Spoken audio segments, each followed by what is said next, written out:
Assalamualaikum warahmatullahi wabarakatuh. Kami dari kelompok 6 yang beranggotakan Armadika Wahyu Pratama dengan NIM 192 1111120 dan saya sendiri Ajeng Hasanah dengan NIM 192 111138. Di sini kami akan menyampaikan mengenai materi praktik ketatanegaraan pada masa Bani Umayyah, Bani Abbasiyah, dan Turki Utsmani.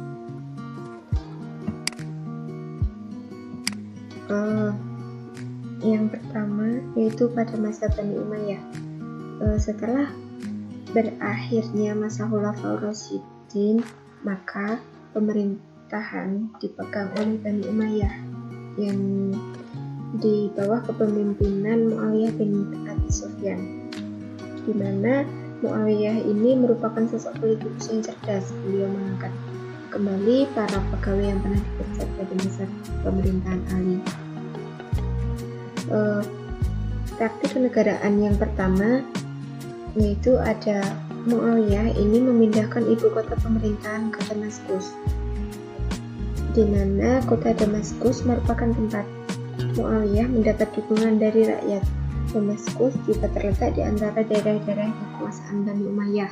Hal ini tentunya membuat kedudukan Muawiyah semakin aman dalam menjalankan pemerintahan.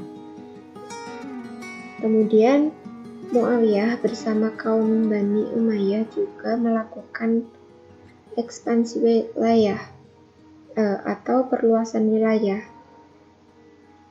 sehingga kekuasaan Islam pada waktu itu mencapai lautan Atlantik di barat dan lembah Indus di timur. Kemudian yang ketiga ada membentuk lembaga pengawal pribadi atau hajib. Hajib di sini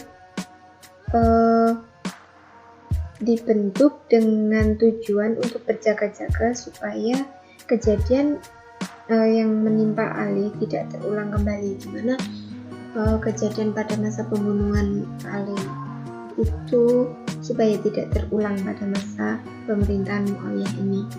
Yang keempat itu membagi struktur pemerintahan menjadi 5 departemen, yang mana setiap departemen ini dipimpin oleh sekretaris atau katib.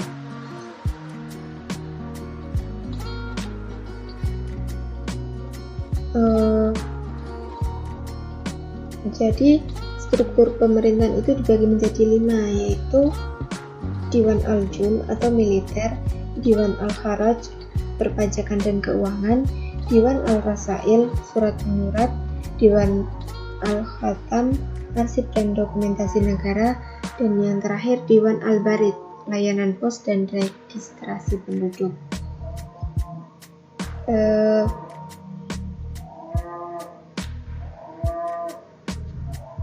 Kemudian pada masa Bani Umayyah ini juga diangkat seorang gubernur untuk memimpin daerah provinsi. Gubernur ini bertugas untuk menjalankan administrasi politik dan militer untuk wilayah masing-masing, dan mereka itu diangkat langsung oleh khalifah dan bertanggung jawab kepada khalifah pula. Karena itu pemerintahannya juga bersifat sentralistik. Dalam menjalankan tugasnya, gubernur dibantu oleh katib, hajib, dan sohib atau pejabat penting seperti pejabat pajak dan kepolisian. Dalam masa pemerintahan Bani Umayyah ini juga diangkat seorang hakim untuk memimpin lingkup daerah yang lebih kecil. Namun para hakim ini memiliki kekuasaan independen yang tidak dapat diintervensi oleh khalifah. Jabatan ini dipegang oleh ahli-ahli fikih mujtahid. Kekuasaan kehakiman bersifat mutlak dan bebas dari pengaruh pihak lain. Keputusan hakim bersifat mengikat dan wajib dipatuhi oleh pejabat-pejabat lain. Khalifah di sini hanya akan mengawasi dan mengontrol pekerjaan dari hakim. Dan jika ada pelanggaran dari hakim, maka khalifah akan memecatnya.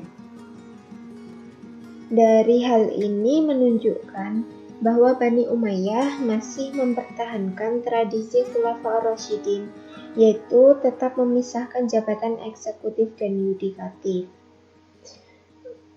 Yang kedua, atau materi yang selanjutnya, yaitu pada masa Bani Abbasiyah. Bani Abbasiyah merupakan kekhalifahan kedua Islam yang berkuasa di Baghdad, yaitu ibu kota Irak. Tokoh yang berhasil melengsarkan kepemimpinan dari Bani Umayyah yaitu Al-Sofah, di mana pada masa itu Bani Umayyah tengah dipimpin oleh Marwan II. Namun dalam perkembangannya Bani Umayyah, tokoh yang berpengaruh yaitu Abu Ja'far Al-Mansur. Kebijakan terpenting yang dilakukan Al-Mansur yaitu memindahkan ibu kota kerajaan dari Kufah ke Baghdad. Kemudian sistem pemerintahan yang dikembangkan oleh Bani Abbasiyah di sini merupakan pengembangan dari bentuk yang sudah dilaksanakan sebelumnya, di mana sistem pemerintahan ini mengacu pada 4 aspek. Yang pertama, aspek khilafah, di mana di sini praktek kenegaraannya yaitu menggabungkan kekuasaan pemerintahan, politik, dan agama. Perhatian kaum ini terhadap agama tidak dapat terlepas dari pertimbangan politis. Hal ini dimaksudkan untuk memperkuat posisi dan melegitimasi kekuasaan terhadap rakyat. Mengenai kekuasaan ini dapat dilihat pada salah satu pernyataan Al-Mansur yang menyatakan bahwa dirinya adalah wakil Allah di buminya. Pernyataan tersebut tentunya menggeser pengertian khalifah sebelumnya dalam ajaran Islam, di mana Abu Bakar yang merupakan khalifah pertama tidak pernah menyatakan dirinya sebagai khalifah Tuhan, tetapi khalifah Rasulullah, karena ia menggantikan kedudukan Rasulullah SAW sebagai pemimpin politik dan keagamaan, bukan sebagai Rasul. Dan pada masa pemerintahan Umar, gelar khalifah diganti menjadi Amir al-Mu'minin. Jadi Abu Bakar dan Umar tidak pernah merasa diri mereka itu mutlak benar dan harus diikuti, sehingga mereka membutuhkan kontrol dari rakyat untuk menjalankan pemerintahan yang baik dan benar. Sementara pada masa Bani Umayyah, kekuasaan lebih terpusat pada urusan politik. Dari pernyataan Al-Mansur di atas atau sebelumnya itu menunjukkan bahwa khalifah memerintah berdasar mandat Tuhan, bukan berdasar pilihan rakyat. Para khalifah Bani Abbasiyah akhirnya mengklaim dirinya sebagai bayang-bayang Tuhan di muka bumi, atau the shadow of God in the earth, dan khalifah Tuhan, bukan khalifah Nabi. Sehingga prinsip ini bersifat absolut dan tidak dapat digantikan kecuali setelah pemimpin meninggal. Dan selanjutnya dalam praktik kenegaraan ada kebijakan mengangkat seorang wasir. Wasir itu merupakan orang yang membantu tugas kenegaraan, di mana istilahnya disebut wisaroh. Itu merupakan satu aspek dalam kenegaraan yang membantu tugas-tugas dari kepala negara, dan orang yang membantunya itu tadi disebut wasir. Wasir ini bertugas sebagai tangan kanan khalifah. Wasir berhak mengangkat dan memecat pegawai pemerintahan, kepala daerah, bahkan hakim. Wasir juga berperan mengoordinasi departemen-departemen seperti Departemen Perpajakan, Departemen Pertahanan, dan Departemen Keuangan. Untuk yang kemudian ada pengangkatan khatib.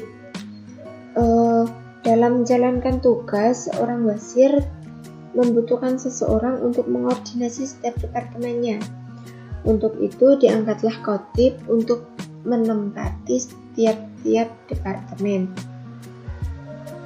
Para khotib ini dibedakan sesuai tugasnya masing-masing. Di antaranya khotib al-rasail, khotib al-kharaj, khotib al-jun, khotib al-syurtah, dan khotib al-qodi. Khotib al-rasail mendudukan posisi paling strategis dan penting. Tugasnya mengumumkan keputusan atau undang-undang, menyusun dan mengonsep surat-surat politik, dan mengeluarkan surat-surat resmi negara. Khotib al-rasail ini juga disebut sebagai sekretaris negara. Yang kemudian yaitu pengangkatan hajib.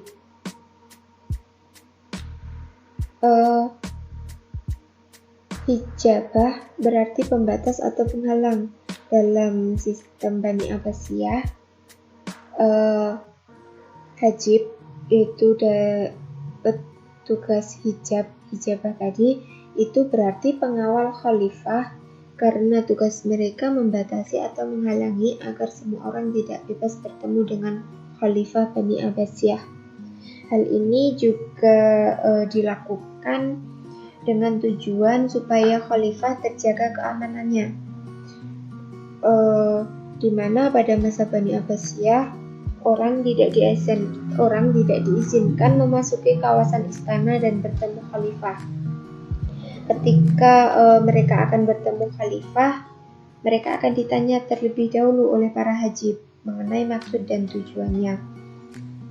Setelah mengetahui maksud dan tujuannya, para hajiblah yang memutuskan apakah orang itu diizinkan masuk atau tidak. Dan jika diizinkan masuk, mereka sendirilah yang akan mengantarkannya bertemu khalifah. Hajib ini kurang lebih tugasnya sama dengan pengawal pengamanan presiden atau pas pampres jika di masa sekarang. Mungkin itu yang dapat saya sampaikan. Untuk materi yang selanjutnya akan disampaikan oleh rekan saya.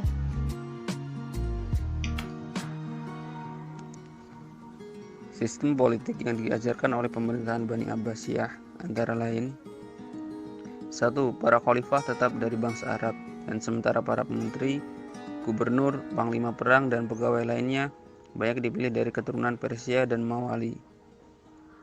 Jadi sistem politik pertama dari pemerintahan Bani Abbasiyah ini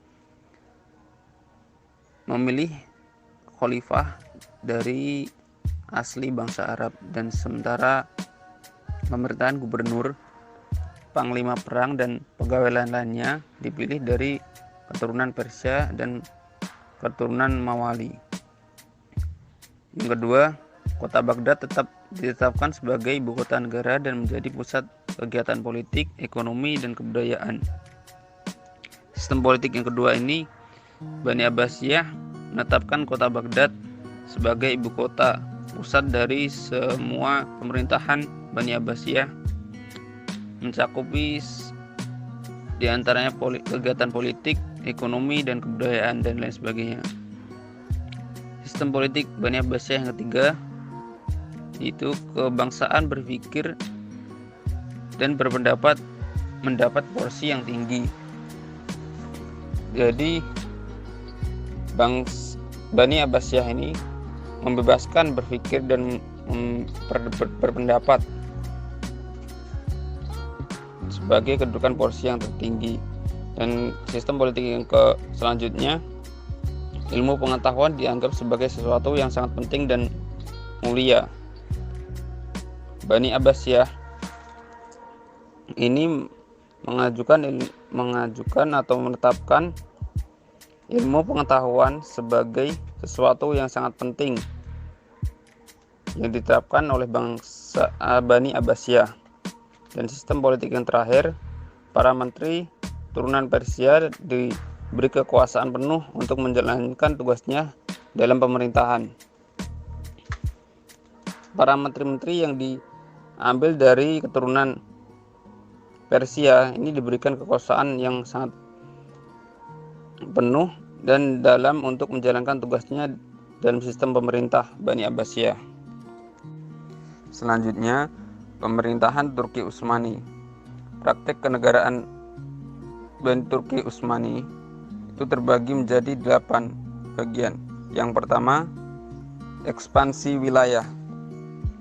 Ekspansi wilayah ini bisa disebut juga sebagai ekspansi geografis, yang merupakan cermin lingkup kebijakan yang dibuat dalam masyarakat terkait dengan perekonomian, sosial, dan kebudayaan mereka. Metode-metode ekspansi wilayah ini digunakan oleh sektor-sektor umum untuk membentuk alur distribusi sumber daya dan aktivitas yang terjadi dalam sebuah ruang dengan berbagai jenis dan skala. Yang kedua, membentuk Turki Utsmani menjadi negara republik yang sekuler. Negara republik yang sekuler ini salah satu konsep sekularisme di mana sebuah negara menjadi netral dalam permasalahan agama dan tidak mendukung orang beragama maupun orang yang tidak beragama. Dengan kata lain, negara ini tidak dapat masuk ke dalam kehidupan pribadi tentang agama setiap warganya. Dan yang ketiga, dalam pelaksanaan pemerintahan, penguasa-penguasa Utsmani bergelar sultan dan khalifah. Jadi setiap penguasa pemerintahan Bani Turki Utsmani ini mempunyai gelar masing-masing. Di antaranya sultan dan khalifah. Yang keempat, menjalankan kekuasaan administrasi, birokrasi, militer, dan kekuasaan agama. Dan yang kelima, dalam mengambil kebijaksanaan didiskusikan terlebih dahulu dalam lembaga Divani Humayun.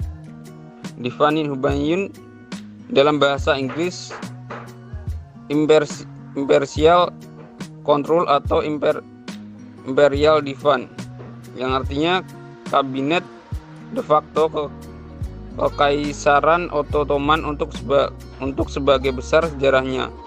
Awalnya pertemuan informasi para menteri senior yang dipimpin langsung oleh Sultan. Pada pertengahan abad ke-15, komposisi dalam fungsi dewan diatur dengan tegas. Dan yang keenam, dalam bidang finansial atau moneter dijalankan oleh Devarder. Devarder ini mengacu pada jabatan bendahara di dalam Kekaisaran Ottoman, atau istilah Devarder adalah bahasa Turki yang untuk pemegang buku, dan berasal dari istilah Devlet yang merupakan register pada pajak Ottoman yang menjadi tanggung jawab Devraders. Dan yang ketujuh, masalah agama penguasa Utsmani dibantu oleh muamalah Qadi. Dan yang terakhir, membentuk lembaga perdana menteri.